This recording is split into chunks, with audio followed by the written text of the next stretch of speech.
Bugun Abdujabbor akadan yangi turdagi uzum navlarini olayotgandim. Buni qanday ekishni tushuntirib bera olasizlar? Hozir qarang aka.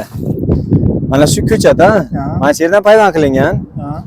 Siz mana shu yergacha qiyalatib ko'masiz. Mana shu qilib 45 gradus bo'lishi kerakmi?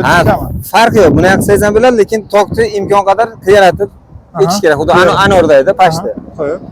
Qiyalatib eksangiz mana shu yergacha yamani tuproqni yuzi bor-ku, yerda yuzi. Yerda yuzi mana shu yergacha qolish kerak. Keyin suv berasiz ustidan, suvni yuzi tuproq zichlik yana bu bosilgandan keyin, ivigandan keyin pasayadi. Mana shu yergacha kelib qoladi. Tuproq bu yoqqa bo'ladi, keyinchalik pasayadi. Payvand o'chib qoladi.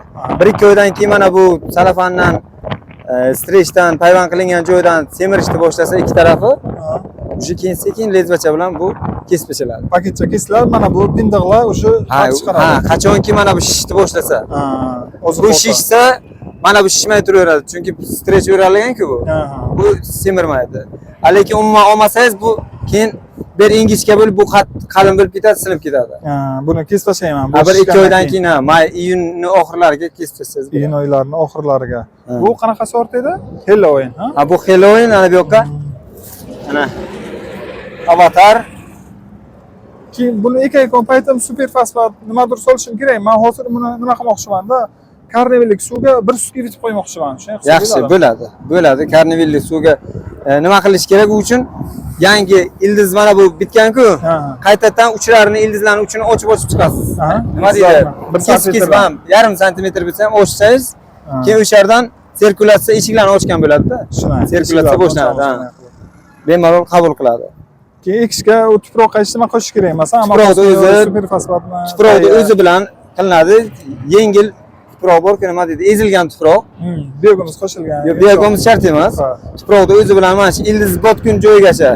Ildiz botayotgan joyigacha faqat tuproq bilan ko'miladi. Uni yuqorisiga biogumuz qo'shsangiz bo'ladi. Uni yuqorisiga oddiy tuproq bo'lishi kerak pastda. O'pshim oddiy tuproq bo'lishi kerak. O'g'it ham shart emas bu yoqqa. Buni tuproqning tepasiga biogumuz, qo'shimcha super fosfatmi, boshqami kam miqdorga 100 gram biogumuz bilan 0,5 kilo biogumuz bilan tuproq bilan aralashtirib qo'ysangiz bo'ladi. Bu pastga o'z biogumuz aralashsa nima bo'ladi? Unumdor tuproq aralashsa bu tomirlariga unum chirimagan, baribir biogumuz ham to'liq chirimaganda u. Baribir qizdiradi. Bu yo'l murg'akchak yosh-ku.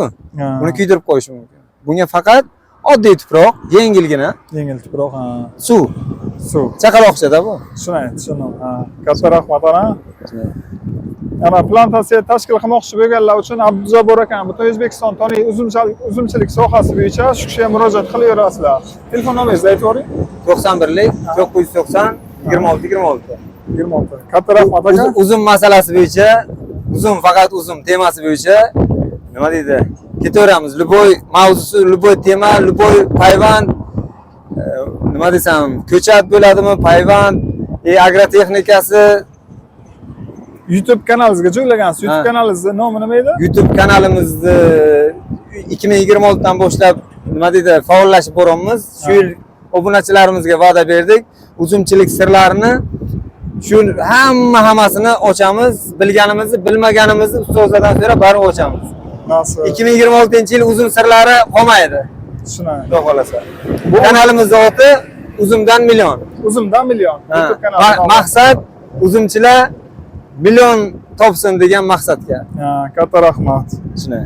Barakotli bo'lsin. Qilgan ishlaringiz katta rahmat. Rahmat. Sog' bo'ling. Bu kishiga eksperimentga o'z beramiz.